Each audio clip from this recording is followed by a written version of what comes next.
If you have the time, I will tell you more about what they are campaigning with as an agenda or as a rhetoric that he did well in Lagos. I will tell you, between 1999 to 2007, if you take out context, he actually performed worse than some governors in Nigeria, because the Lagos that they say he did, he improved the revenue, he only collected tax.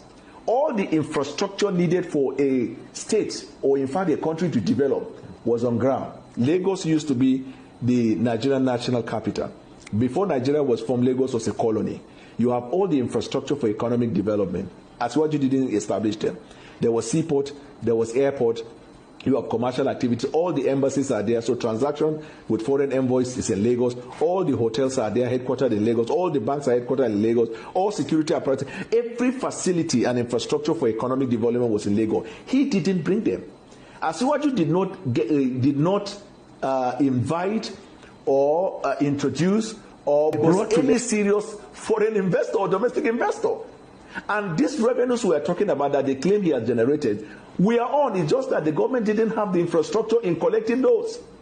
So what he did throughout this period was to collect tax. That's what they claim by revenue. And even then, the reason he did that was because the company that was collecting the tax, the company is allegedly traceable to him. So if you pick a man on the street and you tell him, I want you to collect tax in a given area, your percentage is 30%, he will be optimal. He will be highly effective. This is the summary. But let me tell you what he did in Lagos. One, he attempted to destroy democracy. He wanted to introduce what we call monarchical democracy, a democracy that is not reflected by the will and wishes of the people, but reflected by the choice of a man, and people should run around it.